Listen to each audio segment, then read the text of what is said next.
Good afternoon. Also, in last lecture we have started this chapter.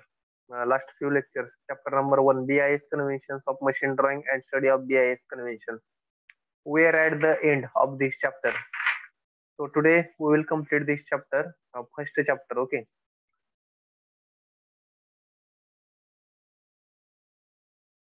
What we have seen. Let's take a quick recap, review what we have seen in this chapter. Okay, only one bit is remained from this chapter.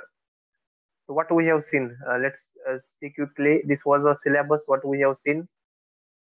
So basically, if you'll see our machine drawing and CAD, name of the subject is machine drawing and CAD. Okay, there are 8 chapters. This subject is divided into two main parts, two sections. One is machine drawing, which is having theory paper, and second is CAD, computer aided drafting, where there will be only practicals and external exam will be there. So there will be no theory paper on section number 2. So as far as university exam is concerned, this section is important, irrespective of descriptive or multiple choice question. Exam will be based on first 4 chapters. Okay. Out of that, today we are going to complete first chapter. Okay, so almost 25% syllabus will get over today of first section. So what we have seen, machine drawing in that syllabus we have discussed the in first lecture itself. Thereafter we have seen what is machine, what is drawing.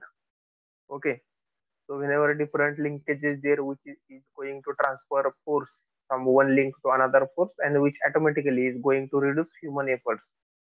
We have discussed this definition of machine drawing.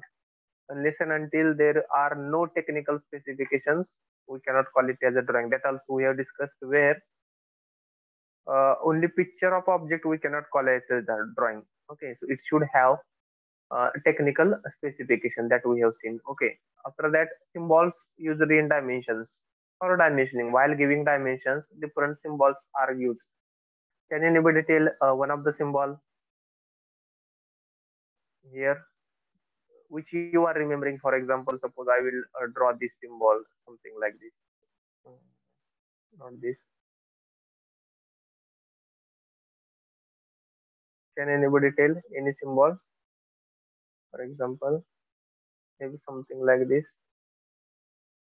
What is this symbol? Something like this. What Tapper. is the name of this? Paper. Taper. And what is this symbol? Suppose this,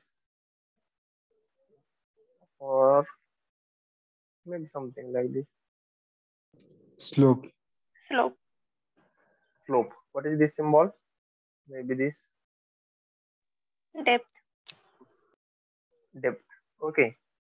Then why for this symbol is used?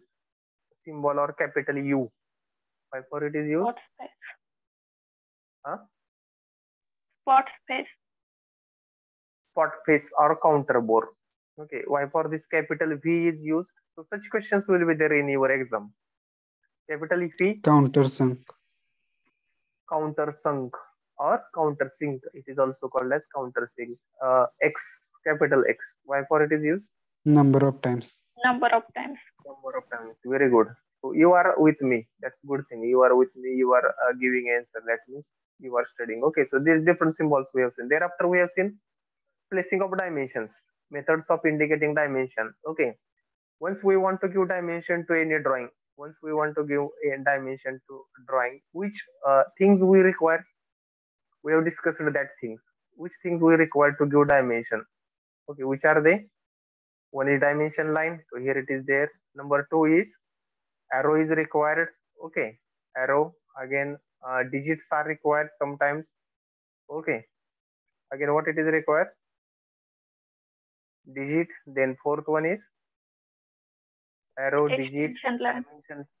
Very good. Extension lines are also required. Again, what else is required? Extension Symbol. line. Again, what else?